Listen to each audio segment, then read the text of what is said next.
are now listening to the Life of Produk podcast.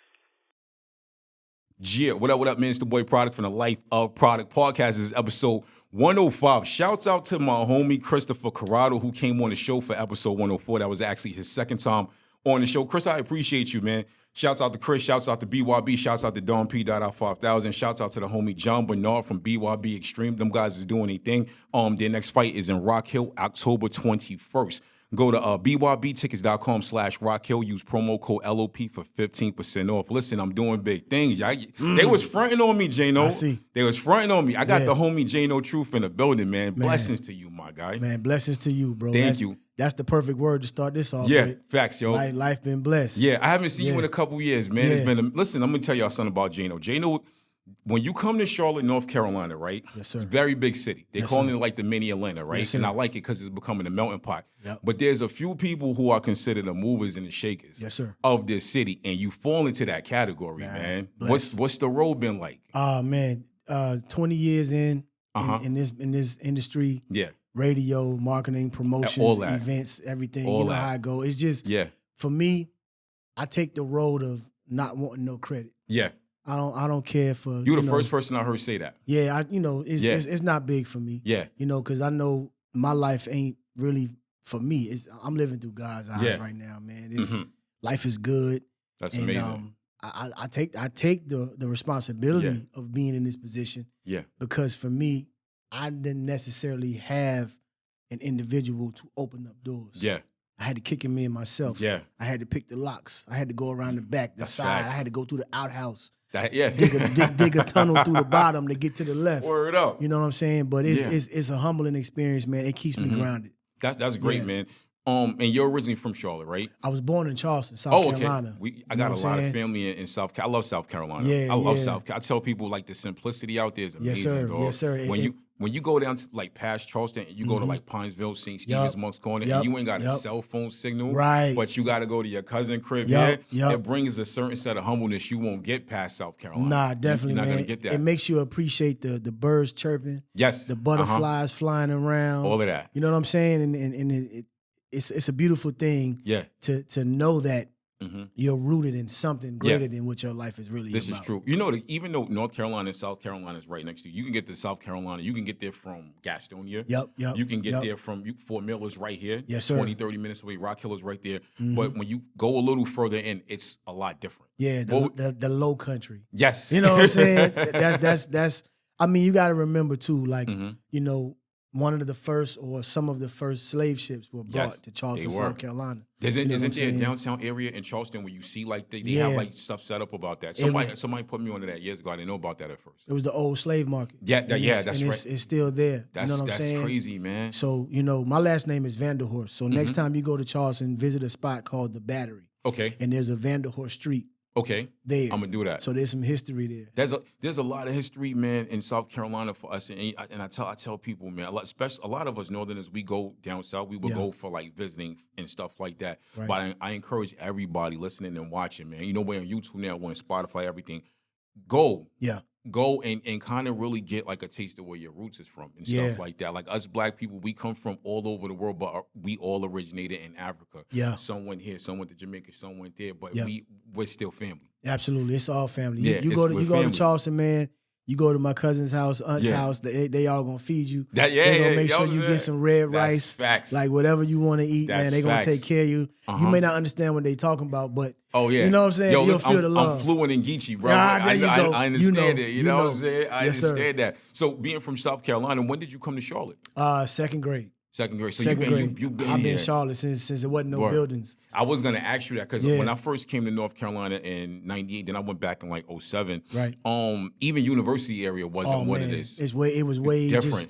It was woods. You know what I'm saying? It was just woods. Like Charlotte was like literally just a town. Yes. You know what I'm saying? Like now it's a city. Yeah. You know what I mean? But I love watching the city grow. Yeah, it's grown a lot, man. It's beautiful. It's certain sides of town I go on now.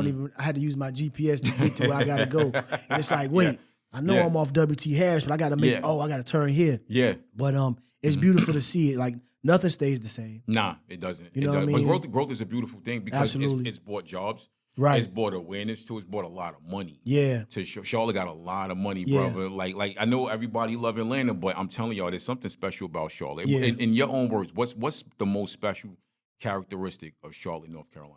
The hospitality. Okay, yeah. You know what I'm saying? Like, you know, it's a city, but you still feel like you in a small town. Yeah. You know what I mean? Like, everybody is welcoming. Yeah. Oh, where you from? What you do? Like, Yeah, you know I what like I'm that. saying? Like, even the people from here, like, some Charlotteans, you know, they may feel some type of way that there's so many people from other places. Yeah. But we still welcome you. Yeah. We'll still, you know, give you some whiting fish at the fish fry Yeah. with some baked beans and some coleslaw. Yeah. You know what I mean? We'll still take care of you, man. So it's the hospitality that I enjoy and most. I noticed the hospitality. I love the hospitality. Yes, sir. That's why I leave and I come right back. Yes, you know sir. What I'm saying? You got and to. What I like also about it is it's the connection of everything that connects so many businesses that come in. I seen people go from here to here. They making money and stuff like it. But I also love the fact that it's humbling. Like we spoke about that. So with Charlotte, North Carolina growing, I want to talk some hip hop stuff because you done seen it. Okay. You from working in radio, everything. Yeah. You got a crazy background, right? Yes, sir. Yes, sir. Tell me an artist or an act that came here, whether it's not hip hop or not. It came here, but you was like, oh snap, like they here. You know what I'm saying? You mean like they came to the city? They came to the city and it was like mesmerized, blew your mind away. Like you like, oh snap, such as they really here. Nipsey Hussle. That's fire. I was the first promoter to book Nipsey Hussle in North or South Carolina. I brought him to Charlotte in 2012. That's incredible. Before the Crenshaw album came out. Before the world seen the potential. But you saw the potential in him. What was his presence like? His presence was godly. That's dope. It still resonates with me. He my screensaver on my phone. That's fire. Let me see that. You know what? I never met Nipsey myself, but I met about you and two other people that met Nipsey. I met Steve Lobel. Shouts out to Steve Lobel, man. Yeah. We interviewed Steve Lobel when I had the magazine. He was on the front cover for the second issue. Yes, sir. And he was one of the people that catapulted Nipsey Hussle to the forefront. Nipsey was already doing his thing. And you and the other people I met that met Nipsey all say the same thing about him. The dude's presence was up there. You know what I'm saying? His presence in 2012 was one of those where he didn't know like how far it was going to take it. Yeah. He may not have known the path on how to get there, but he knew he was going to eventually get there. Yeah. But so he walked around with a presence of, I know I'm him. Yeah. It's just y'all don't know I'm him yet. Yeah. And I got a lot of young people that listen to the show now. Shouts out to the young crowd. That 13 to 17 crowd is starting to listen to the show now. And I really hope y'all listening to JKnow because a lot of y'all are trying to get places in life, but y'all discouraged. Yes, sir. And sometimes you need somebody outside of your older brother. You need somebody outside of your pops. You need somebody outside of your grandfather, outside of your uncle to tell you you can make it. Listen, what you got to do is you got to disconnect from all discouragement. Thank you. It's that simple. Thank you. Anything that's discouraging, disconnect from it. Yeah. If it's a person, if it's something on social media, unfollow it. Yes. Like you got to disconnect from all discouragement. I do that all the time. You have to. I do that. Negativity too, man. Like negativity. I disconnect from all negativity because I feel like it's a poison. Yeah. It's a poison because now if I'm looking at it, I got that snake bite on me. I'm about to start feeding into it. And I don't want to do that. You know what I'm saying? And see, the beautiful part about all of this is, like you said, growth. Yeah. Right? So watch this. You take your trash out very often. Yeah. How often do you dump your brain? That's a good question, man. You got to dump your brain. You got to know when to control or delete. You know That's what I'm saying? You know what I'm saying? Like you take your trash out, you brush your teeth, getting out the bacteria out of your mouth. Yeah. But when do you dump your brain? Yeah. You got to dump your mind. Yeah. That's how you disconnect. We keep our brains moving like taxi cabs sometimes. Like I'm one of those people I tend to think while I'm sleeping. Yeah. I think my way through things when I'm sleeping. So if I go to sleep thinking about it, when I'm in bed, I'll wake up, I'm right back to it. Yep. And that's one of the things I'm working on. Yeah. But I can admit that. Yeah, we all have room for improvement. Absolutely. And the beautiful part about growth is it never ends. Nah, it doesn't. You know what I'm saying? Like that caterpillar who was once crawling around, eventually knows it's going to have to go in that cocoon to come out that beautiful butterfly. But when it's in that cocoon, it may be looked at as ugly. It does. You know what I'm saying? Like some people may look at it and not even know what it is or recognize it until it comes out and it's like, wow, that's a beautiful butterfly. Yeah. That's the journey of life. It is. I love that analogy that you just made. Hold that thought, brother. We got to pay these bills real quick. Shouts out to Spotify for podcasters, which was Anchor FM. We will be right back with the second part of the show. Got JKnowTruth on here. Yeah, what up, Mr. Boy Produk? We're now back with the Life of Produk podcast. This is episode 105. If you need any advertisement or sponsorships or interviews, hit me lifeofproduk@gmail.com or corporate.ent @gmail.com. That is corporate with the K. All advertising is 50% off right now. Shouts out to Tyler's Outlet, who has sponsored the last few shows. Go to tylersoutlet.store. Use promo code FREE4ME. That is free, the number 4ME, $ on all orders, $50 or over. Tell them your boy Produk sent you. I got JKnowTruth in here. Let me tell you something. J-Know is my guy. J-Know been looking out for years, man. Yes, J-Know was putting my music on his mixtapes. Yes, sir. He was pumping mixtapes in Vegas. Yes, sir. You feel what I remember that. Yes, sir. I remember that. And I remember I had actually opened up one of his shows. I think it was at the NC Music Factory. Yep. And listen, man, you've been putting on for this city for a while. Mm-hmm. What was the when did you decide, all right, this is what I'm gonna do? Let me just go full-fledged into this. I'm a left goer. Okay. You know what I'm saying? Like everybody going right, I'm gonna go left. Yeah, I understand that. Everybody rocking New Balance, I was rocking Sauconys. Okay, yeah. You know what I'm saying? Like that's been me since day one. Yeah. Like, you know me, I just couldn't help it. So when I started to see like in my era of where like promoters were going and hosts were going and what they were doing, I'm like, yo, ain't nobody putting on for the independent artists like that. Yeah. You know what I'm saying? Like I'm a fan of the underdog. I'm an underdog. You know what I mean? I done beat cancer. 4 rounds of chemotherapy, man. 13 surgeries since I was from 13 to 23. Yeah. I survived what took the life of the late, great Hall of Fame running back Walter Payton. Wow. And God got you here. So for me, my purpose is different. That's facts. So I can't be on the same. Nah. You know what I mean? Because my time is different. My purpose is different. My passion is different. My pleasures is different. You know what I'm saying? Like everything is different. So for me, it's like I have to be doing what nobody else is doing. So if ain't nobody looking out for y'all, I'm going to be him. Yes. Now, how hard has it been? Because, being independent, if you're promoting independent artists, you're right there along with them. That makes you independent. What's the struggles been along with that? The struggles were like close friends and family not understanding. Yeah. You know what I mean? I hope they paying you for that. And that's the hard part. You know what I'm saying? Everything equates to money with them, and they don't see the bigger picture. They don't see that the little 100, 200 you could make now might be 1,000, 2,000 down the line. Like they don't see, possibly more. Man, if I tell y'all what I paid to book Nipsey Hussle in 2012, you wouldn't believe me. Oh man! But that's the vision that I had. I knew that's what it was going to take because under my umbrella, in my world, Nipsey came from that. And that puts you into a higher tier. Man, listen, he has a song on the Crenshaw mixtape. That was a fire album, man. And he says, "I see my fan base growing south." That's a bar for me. Yeah. And I saw him and I booked him, helped him get booked in Atlanta. He pulled me to the side and he like, just know you contributed. When I say, I see my fan base growing south. You know what I'm saying? Yeah. Like, so for me, the independent artist has always been the underdog. Yeah. So who helps them? Yeah. And what I'm an underdog, so I'm gonna help them. What I don't like about the music industry, they solely commercialized being independent. Yeah. Because I remember when I had almost had a deal on Universal. Right. Another company, I won't say the company, through somebody that didn't pan out. I almost had a deal on Koch before Koch became E1. Right. And then by all of those not really panning out, that was my sign. I'm gonna stay independent and I'm gonna do my own thing. But it's not easy. Nah. It's not. You gotta for you to successfully be independent, you gotta really think like a company. Yeah. Think like and us black people don't always do that. You know what I'm saying? Yeah. We tend to fall short in a lot of that. I know I can just probably count on a couple of hands the frustrations you dealt with that. Dealing with our own people. You know what I'm saying? Well, the thing about it was, like, honestly, wholeheartedly, man, I didn't care what frustrations came my way because I had already done beat cancer. Yeah. What is this person saying to me it's not gonna knock me off what I'm doing. Yeah. You know what I'm saying? Exactly. Again, I was from 13 to 23 years old. Yeah.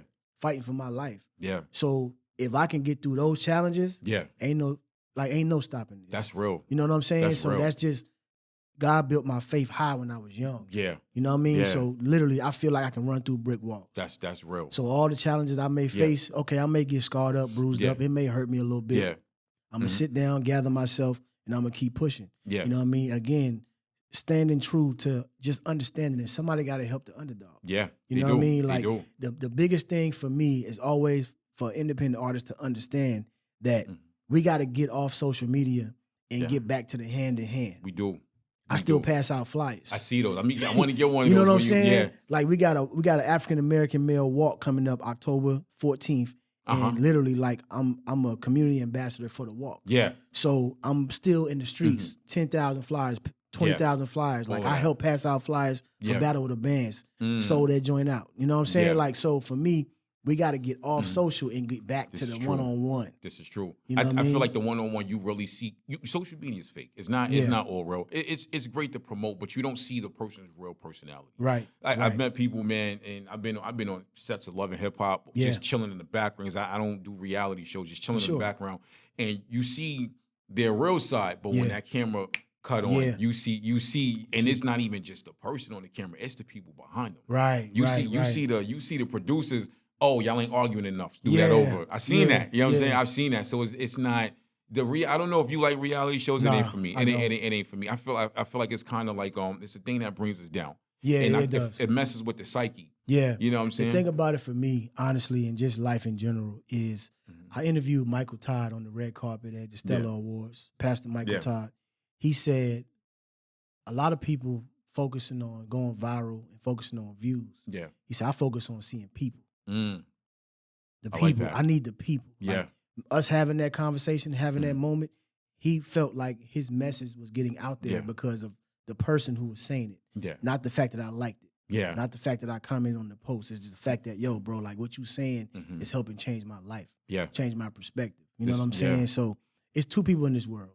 People who make excuses and people who make it happen. There's no gray area. There's not. Pick a side. Yeah. You gonna make excuses or you gonna make it happen? Yeah. I'm just glad and thankful that God is a way maker, not an excuse maker. Exactly.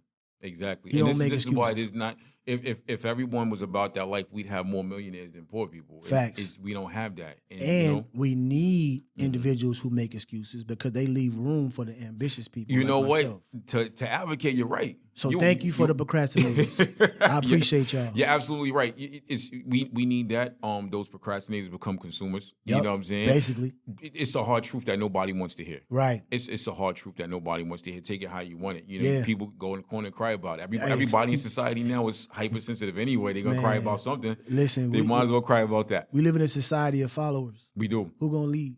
We do. I step out and lead. Yeah. Even if I gotta take the scrutiny, the criticism, the challenges, and all that. Jesus led. Yeah, as he did. God led. Exactly. You know what I mean? If I can be just one smidget of what he was every day, if I could just be a little bit more like him, I'm good. If you're leading and you have to, you walk through a crowd of 50 people, right? And 49 of them hit you, and that one person does it, and they smile and say, "Thank you, it's worth it." That's it. It's worth it because that's one life you saved. That's one soul you saved. You just that one person you just inspired. Might inspire 100,000 people. That's it. It's all about literally prioritizing your potential. Which isn't easy sometimes. It's not. You know what I'm saying? But it's easy to prioritize your bills. It is. Yeah, there you go. It's easy to prioritize your significant other, your children. You do that naturally. So it's already in you to be able to prioritize. So if I know how to prioritize already, then I can prioritize my potential. If you could put your bills on automatic drive, why can't you do that with your potential? Boom. So because now that I have that on automatic draft, now I recognize what I'm passionate about, and I know what my purpose is. Now. There you go. Listen, this is my guy, JKnowTruth. JKnowTruth is invited to the show. He's invited to the show anytime, man. Yes, sir. It's when you were talking about community, right? Yeah. How important is it for a person, particularly a black man? Let's talk black men. How important is it for a black man to do community work and to be in tune with his community if he's trying to really get somewhere? So it's vital. You know what I'm saying? It's very vital, very important because they need to see us in that light. I met an individual. My real name is Jervay, Jervay. Yeah. I met an individual named Jervay, spelled the same way at a Panthers game. Wow. I was there doing community work. Yeah. He was there doing God's work. Wow. We connected. He saw my name tag. He like, yo, that's your name? I'm like, yeah. Like, I'm thinking he just a drunk person at the game. Like, why you questioning me about my name, bro? Yeah. He like, no, that's my name. I'm like, no, that's not your name. That's my name. We going back and forth. Yeah. He pulled out his license and showed me his license. Wow. Same name. So now me, Jervay and Jervay, he operates a company called We Care For You. Where we give away free sneakers for the homeless and underprivileged kids. Yeah. Community work. People see that. Yes. they support everything else. Yes. Because they feel like they can trust your brand. Yes. So if you're trying to get somewhere and be successful, doing community work is going to get people to trust your brand because they see you a good father. And you're doing something good. You a good husband. Yeah. He's doing something positive. So anything you selling, I can support it. Yo, hold that thought. We're going to come right back with the third segment of the show. This is Life of Produk Podcast. I got the homie JKnowTruth on the show. This is episode 105. Gia, what up, Mr. Boy Produk? We're now back with the Life of Produk Podcast, episode 105. I got the homie JKnowTruth on the show. This guy wears multiple hats, man. The promotions that you were doing when you were going from here to Vegas, I want you. I know about that, but I want you to let the people know what was going on. Man. Are you still doing that? Yeah, I still do it. Basically, like it started out. I had stopped doing radio promotions for a little while. Yeah. And a partner of mine, he's a promoter. Yeah. Named Earl Hollywood Hunter. That's my guy, man. One of the first Shouts out to Earl. One of the first promoters to put bread in my pocket for doing what I do. Yeah, that's incredible. I'm saying? So he invited me to come to Vegas to pass out flyers. Yeah. He was doing the after party for the Steve Harvey Awards. Remember, he was doing the hoodies. I remember, They changed it to the Neighborhood Awards later on. Oh, okay, yeah. But he was doing the after party with Maxwell. So I came out there. We did the event. It went well. Maxwell got stuck coming in and out of the country or something, so he booked Anthony Hamilton instead. Yeah. So we did the event at the Rum Jungle inside the Mandalay Bay Hotel, and I met some individuals that was working for Steve Harvey that weekend. Yeah. And before I left, my dad told me to take my resume, right? Yeah. So I'm like, Pops, we're going to be in Vegas. We're going to be in clubs. Like, I'm going to be walking around with resumes. And he's like, no, put it on the flash drive. Smart. So whoever you meet that's important, you give them the flash drive. Yeah. Take all the pictures you did from all your street team work, put it on the flash drive. So when you give them the flash drive, they got your resume. So I'm like, brilliant. Yeah. So this individual walks in, Hispanic lady, and she got the whole cast from the movie Soul Food with her. Wow. And she's telling everybody where to go, where to sit. They at our party. So I'm like, yo, okay, bet. I'm going to talk to her. Yeah. I know that's Vivica A. Fox. Yeah. I know that's Mekhi Phifer, but I know whoever that is in charge. That's the person that's moving and shaking. I talked to her, gave her my resume, told her I was from Charlotte, North Carolina. She's like, wait, you came out here to work? I'm like, yeah, I'm going back home tomorrow. Yeah. Since you came out here to work, I may have some work for you. Okay. Maybe a month later, she sent me an email. I've never had a phone conversation with this woman. Yeah. She sent me an email a month later and invited me to work on production for the BET Hip Hop Awards in Atlanta. That's dope. And since then, I've done the Super Bowl like 3 times. I've done Grammys, Emmys, Oscars, VMAs, like all these different award shows. Yeah. I've been a part of the production team just because of that. So dope, and she was operating the seat fillers. Yeah. The casting of the seat fillers and all that. So literally, it's been like it's been a whirlwind of different things I could talk about, man. But I'm just humble, just sitting in the seat. That's all. You know what? I went to the People Choice Awards one time in LA and a couple other events, and I've seen like how the whole seat fillers go. But you never know who you're gonna run into filling those seats. Yeah, I've been at events and I've seen seat fillers. I'm not a name person; I'm a face person. Right. And I've seen these people on movies after that. I've seen these people on shows after that. Yep. So these people that are there, they come with dreams, they come with hopes, man, and they come with drive and ambition, man. Yeah. What have you ever met somebody at one of these events and you see them now and they just like surpassed everybody? Kevin Hart. That's fire. He's one of them for sure. Yeah. Who else? Who I can think off the top of my head? I mean, I got to go back to Nipsey. Yeah, I always put Nipsey up there. To me, you know, that's the epitome of like humbleness. Yeah. But I would say Kevin Hart, Nipsey. What's the young lady's name that did the Insecure TV show?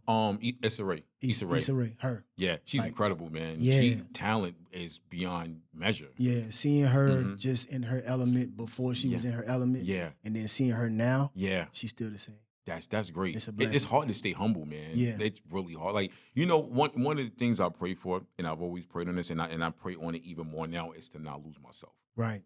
To not lose myself. Because there's been times I could have.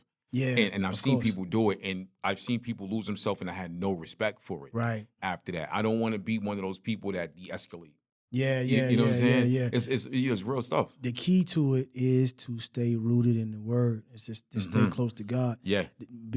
Strengthen your intimate relationship with God. Yeah. You know what I'm saying? Like, if you can intimately be in a relationship with this person or that person, you can be intimate with God and have those moments. You know what I'm saying? Like, have that quiet time. This is true. Find a quiet place in your house, at a park, in a neighborhood, meditation music, whatever, so you can, because there's one thing to pray, but then there's one thing to hear. Yes, yeah, there you go. We gonna pray for things we need all the time. Yes. But can you hear what God is telling you? A lady told me that. When I was in college, I used to work at an office, Max, dog. This is Oh, how long wow. it is. Okay. I'm showing my age now. It's all good. It's all good. And I used to run a copy department, me and a lady. And this old lady used to come in there every Sunday, and she could barely see. You know how like the old people, they wear the glasses with the side is closed, she could barely see, right? Walk slow and everything. She would always make copies of like the biblical brochures that they would bring in, right? So she came to me one day and she was like, "Do you ever meditate?" I said, "Well, I used to meditate. I used to take judo." And I used to have to always meditate. That got me into it, but I have fell off for a few years. She said, "Well, you should start back." She said, "What's the most important thing about meditating?" I said, "Well, you tell me." Because I feel like you know. Yeah. She said, "When you pray, you talk to God, right?" I said, "Yeah." She said, "Well, when you meditate, God talks to you." Yes. And with me coming from the martial arts thing for a few years, I didn't look at it like that. Right. I looked at it more from like a Zen mode type of thing. Nah. But after she told me that, it kind of opened up a lot. To me. You got to understand, like, you know, when the word is be still and know that I'm God. Yes. In order to be still, you got to be literally willing and capable, because you're already capable. Yeah. But you got to be willing. So now, how many times we've gotten a gut feeling? Yeah, man. And done the opposite, and it didn't go right. Yes. That's God talking. Yeah. So some people can't even hear him. Yeah. But the fact that you got that gut feeling, that's him speaking without him speaking. Yes. God can hear your thoughts. Yeah, man. For real. Think about how significant that is. Yeah. You don't even have to speak it, but he can hear your thoughts. And we think some wild stuff as human beings, and he probably like, okay, again. Yeah, like, okay, all right. You know what I'm saying? Really? Yeah. But, don't call me tonight. But you know what I'm saying? But it's beauty in all of it, because, again, there's growth. There's room for improvement. Yeah. And as black men, we need more of improvement in all areas. Because we have to have God in the center of our lives in order to orchestrate anything else outside of that. This is true, man. You know, it's crazy because a lot of people, you know, right now we live in like really serious times. Yeah. I feel like by the time me and you are old men, Lord willing, we make it that far, Yes, sir. we're going to be at the foothills of the end. Right. Like it ain't going to happen now, it ain't going to happen next year, but I believe the foothills of it is coming. So much is coming out, and people think I'm a conspiracy theorist, and I'm crazy about, dog. They just built a satanic church in Detroit a few years ago, and a lot of people was locally protesting. The government let it rock. Yeah. Now, with things like, you know, I'm different when it comes to like TikTok and social media. I like to know the real stuff. Right. So right around COVID, you know, we had a lot of free time, right? Yep. I went down a rabbit hole with a lot of stuff. Gotcha. So I'm the type of person, once I start noticing stuff, I notice stuff. So everything is all in waves. I started noticing, and I took the research, I took the liberty to do research on this, right? Right. I started looking into, and you know, not to scare people, but with the Satanism and people throughout history, recent history, within the last 100 years that were heavy into it, how Satanism connects with pedophilia and things like that. You gotta stay prayed up, man. Absolutely. Because this stuff is happening right in front of us, and we just be, okay, nah, it's all good. Nah, it's not okay. It's not all good. You know what I'm saying? We have normalized a lot of things, and now we're numb to a lot of things. We are. Like, how many times you've seen, dang, such and such just passed away. Yeah. Man, that's crazy. Yeah. What you want for lunch? There you go. Or we'll post in that post, you'll give a shout out, oh, rest in peace to them, and then you right back to living life. Back to it. You know what I'm saying? You know what I'm saying? Like, we don't sit down long enough to process nothing. We don't. You know what I'm saying? Yeah. So that's why we harboring all these emotions and feelings, and then reacting certain ways. And because it's like these thoughts come through our mind, which channel a feeling, which essentially leads to a behavior. Yes. You think it, it makes you feel a certain way, and then you act out a certain way. Yeah. So if I can just control my thoughts, I can control how it makes me feel, which will control my reaction to how it makes me feel. Yeah. You know, all of that energy could ball up into a form of manifestation. Right. Mental manifestation is a thing. Absolutely. And I'm speaking from experience. I've mentally manifested a lot of stuff. Yeah. I had to like humble myself because I mentally manifested things I shouldn't have. Right. You know what I'm saying? Including people. Yes, I have. I've done that. But once too. I did that a couple times, Yep. and I said, okay, once I understood the power of it mentally, I stopped doing that. Right. I stopped doing that. I said, I'm not going to use it for that because I didn't want it to be taken away from me. Right. You know what I'm saying? Right. I had an ex, and her pops was a pastor. And she said how when she was younger, her pops had like a really vision to see things. So she never believed it. So one time they was chilling. He was like, yo, go to the door. She's like, nobody's at the door. Doorbell rung. Wow. Nobody pulled up in the car. Now somebody walked up. He would do that a lot.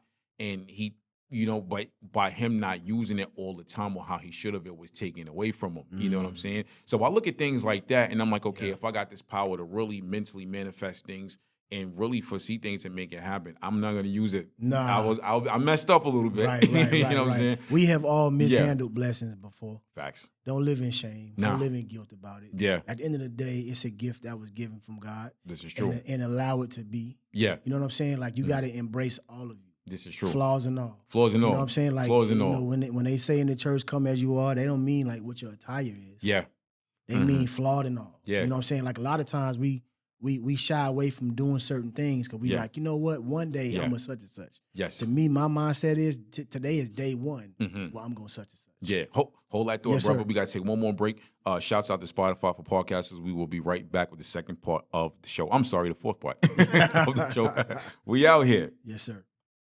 Yeah, what up, Mr. Boy Produk? We're now back with the Life of Produk podcast, episode 105. I want to take a minute to say thank you to everybody who's been supporting the show. We are 105 episodes deep. I honestly, when I started this, I didn't think it was going to go that far. I didn't know it was going to go that far. I took a leap of faith and I did it. So to the YouTube subscribers, to the people sharing, liking, downloading, everybody on streaming, rocking with the show, everybody that's coming on, such as JKnow, to do interviews. I had a lot of people reach out that want to rock. I just want to personally say thank you. I feel like I'm doing my due diligence and giving back. Absolutely, you are. You walking in your purpose, man. I'm trying. I feel it. Cause you're doing this with no effort. None. You know and I've been doing it alone a lot, man. Yeah. You know, but I don't complain about that. Like, I just rock out, man. Yeah. You ever took a path where you just didn't know how it was gonna pan out, but you did it? Right. Steve Harvey said, "We'll go to the top of the mountain, but we won't jump off." What are you afraid of? Exactly.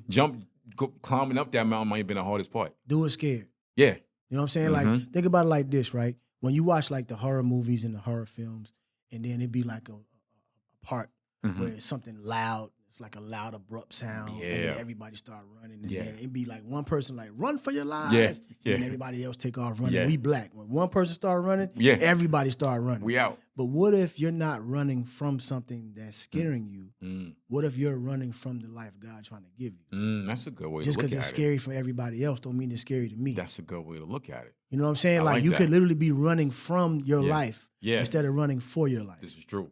So I do everything scared. No matter what it is, no fear. Nothing. You know what I'm saying? Like, and in some cases, it may be a flaw. Because I may need to know more details. You know what I'm saying? And I need to be more organized before I jump out there. Yeah. But how you going to know unless you try it? That's it. You ain't going to know that. You know what I'm saying? It ain't never a loss. It's a lesson. This is true. Ain't never lost. I'm glad you said that. Like I said before, a lot of younger dudes is listening, man. A lot of violence been happening over the course of the last few years. I don't got the answers. I don't know what it's gonna take for it to stop. But to the young men, to the young black men in particular, man, that listen, watching, what advice would you give them? Self-love first. If I don't love myself, how am I gonna love you? Yeah. You know what I'm saying? Like if I ain't never been shown love, genuine love, I don't even know how to love myself. Yeah. A lot of times we be in situations where, you know, we never experienced it. Yeah. You know, so even when it's given, it seems weird. Yeah. It's like, yo, I don't want nothing from you. I just want to love on you and pour into you. Yes. Black man, black woman, I don't want nothing from you. Yeah. I just want to pour into you. Yeah. It's weird to some people because they ain't used to it. They're not used to that. So it's like, wait a minute. Most of us go into isolation. Yeah. When things get tough, we go straight into isolation. Let me just fall back from everybody, not ask for no help. Yeah. I'm going to figure it out. They go into I mode, what I'm going to do. But what you need to go into is that God mode, like, yo, God got me. God He going to provide. You know what I'm saying? Like, so it literally starts with self-love. Because if I can love on myself enough and I know my value, and I respect you and your value, and I'm not going to want to harm you because I know what you bring to the table. Like, yo, that's a black man doing some amazing things. That's right. And I ain't going to let nobody else cause no harm to you neither. Yeah. That's right. I'm going to make them see the light in you. Yes. But if I don't see the light in myself, that's where it stops. And people don't recognize that. It's like the nurturing factor. Say the nurturing factor of a mother and her son. Yeah. And things like that. Now you meet a black woman that want to provide that nurturing for you. Now you're a grown man. You might have forgot how it felt to be nurtured and loved at 10 years old. Right. And this black woman might be trying to give that nurturing to you, and you just looking at her like, nah, I don't want that. I want to go run the street. Right. And again, it's all about processing. Like we don't take the time to process nothing. We scared of therapy. Yeah, we are. You know what I'm saying? I had an offer to do therapy with an ex years ago. I was like, I ain't doing that. And my reaction was, you the problem. I ain't going. And I'm keeping it so real. Right. That might have saved the relationship. Now, was she want to start arguments? Yes.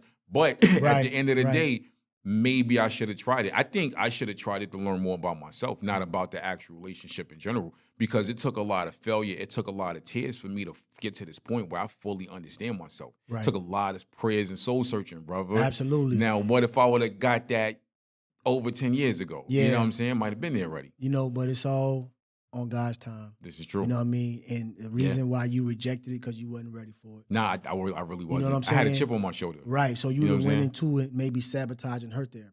Probably. You know what I'm saying? You know, that's a good way to look at it. Straight up. You could have literally sabotaged her therapy because you wasn't ready. Yeah.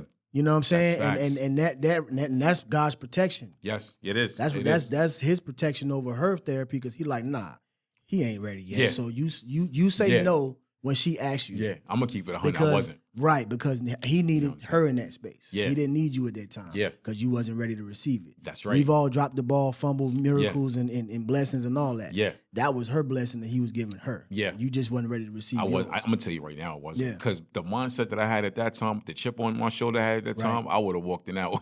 Right. It would have been lit. Yeah, like, oh, yo, nah, it's all you. I would have walked in there snitching. She did this. Right. She said that. Right. Bong, bong. Yeah, it would have been bad. Yeah, but it happens. It happens when it's supposed to. Yeah. And you gotta just learn to embrace everything. This is true, man. How has fatherhood affected your career? I'm the type of father that my children have seen me do all of this. I just recently took them to Vegas with me. I saw that online. I think that's incredible. Had them on the red carpet with me. That's great, man. And it has inspired my daughter to start her YouTube channel. That's great, man. Because they were my camera crew. Yeah. I had one of them controlling the crowd. Yep. The other one was the camera. You know what I'm saying? Like they was literally my team. That's great. You know what I mean? So we went out there, and fatherhood has been amazing. That's amazing. Great, man. They teach me so much. You know what? I think fatherhood saved me. Yeah, me too. I think fatherhood saved me, because had I not been a father, man, and I was doing my thing, especially with doing music back then. I'm doing shows. I'm going here and here. I would have probably been wilding. So watch this. I told a friend of mine, he's about to have his firstborn. Yeah. I told him, I said, a lot of times, you know, as men, we are naturally supposed to be protectors. Yeah. Right? When you have children, the role reverses. Your children protect you. It's true. Your children protect you now. This is true. They protect you from going out and being outside. They protect you from making bad decisions because you're thinking about them first instead of yourself. You know what was crazy? I've always been like the overprotective father, right? And I had a situation, but then you could split of a second, that could change. Yep. When I moved back to Brooklyn, I was living at the end of Brooklyn in a neighborhood right outside of Queens, right? So I'm used to, for years, had a driveway, whatever. Now I got to park on the street, right? So I had to take my sons to school. I'm like, yo, I'm gonna just drive y'all look for parking, because I was working overnight. Right. So I'm cruising up my block. A dude is behind me, in-range driver, dude in a pickup truck. Move, you stupid. I got two things that I don't like. Don't call me stupid. Don't call me the B word. Right. If we playing like, boy, you stupid, that's different. Right. So my son's is like 20, 30 feet away, 30 feet away in the steps watching. I cut the whole street off. I had to charge him. Whole street off. And this was an eye-opener for me, right? And I'm saying this because a lot of guys can throw their life away in whatever. I look at the dude, he's about the same age. He was a little bigger than me. I grabbed him by the throat. Grabbed the dude by the throat, and the dude hits the gas, hops the curb, and shoots through a red light, almost got hit twice. Wow. And I said, you know what? I can't ever do this in front of him again. Nah. I can't do that. I can't do it. It was the combination of stress at work. Right. I'm tired from working overnight, and this just happened. You know what I'm saying? Yeah. So I had to look at that situation. I had to apologize to them. And I was like, I'm sorry. I had to see. They was in elementary school. Wow. And I was like, I said, don't ever do that. You know what I'm saying? A lot of times we try hard. Yeah. But we need to try higher. We do. And I had to shoot high after that. You have to. I could have got shot in front of them. That's what I'm saying. You know what I'm saying? I might not be here right now. You know? Or I could have hurt the dude and went to jail. Right. You know what I'm saying? Something as simple as all kind of stuff could have went wrong from that. And all because of road rage. Right. So now I had a dude about a month ago, get road rage or whatever, in and out the lane, jump in front of me. I just roll my window up. That's it. Yeah. I learned that lesson from the last time. Yeah. I'm not going to react this way no more. Definitely I know what not to do. My son is this amount of age now, so now he's already seen me in that element. Yeah. I don't want to display that no more because I don't want to teach him that it's okay to do that. Exactly. And that's how we move. Exactly. Yeah. I thank you for coming to the show, man. Yes, sir. We had a great conversation. Absolutely, bro. Before we wrap it up, right? What's JKnowTruth in 10 years? Where we gonna see you? Coordinating, owning, and operating the biggest promotion and marketing firm in the Southeast. That's dope. You got my support. Including the type of promotions and marketing that you've never seen before. A lot of innovative, creative ways to market and brand different businesses and different things. I've already manifested the mobile billboard truck. I saw that. It's available now for you to book. Yes. You know what I mean? Whether you're an artist, whether you're a business, whatever. You can have a pizzeria, jump on whatever, bro. Like put your logo on it. You know what I'm saying? You know what I'm saying? And 10 years from now, delighting myself in the Lord so that I can get everything my heart desires. Yes. You know what I mean? Staying rooted in the word, staying rooted, staying humble, being the best father that I can be, being the best husband that I can be. Yeah. And not settling. Yeah. Don't settle. Keep going. Right? Keep going. You don't have to settle. Nah. You don't have to. You don't have to. If you ain't settled when you was 13 fighting cancer, ain't no way you gonna settle right now. And the thing about it is too, I heard somebody say this. They said a friend of theirs kept saying, "I'm ready to settle down." Speaking about their wife or lady. Yeah. And the OG told him, he said, "So you ready to settle down? Settling, you ready to settle and then settle down? Say that. Yeah. So you're gonna settle down. Yeah. No. You need to be focusing on leveling up. That's right. Don't be ready to settle down. Be ready to level up. Level up, brother. Listen, I hope somebody heard that because I heard that and I just took something from it. And I hope the listeners could hear that and take something from it. Come back anytime, brother. I'm coming. Anytime, brother. Listen, man, I thank you so much. Yes, Thank you for promoting me on the mixtapes. Yes, sir. Thank you for spreading awareness for my music, my brand. Thank you for even letting me open up that show because that was big for me. Like I appreciate. I was on a roll at that time and I just kept my momentum going. I took my nephew with me. He got to see that. It's the boy Produk. Life of Produk Podcast, episode 105, the homie JKnowTruth. I'm out, baby. You know what I'm saying? You are now listening to the Life of Produk podcast.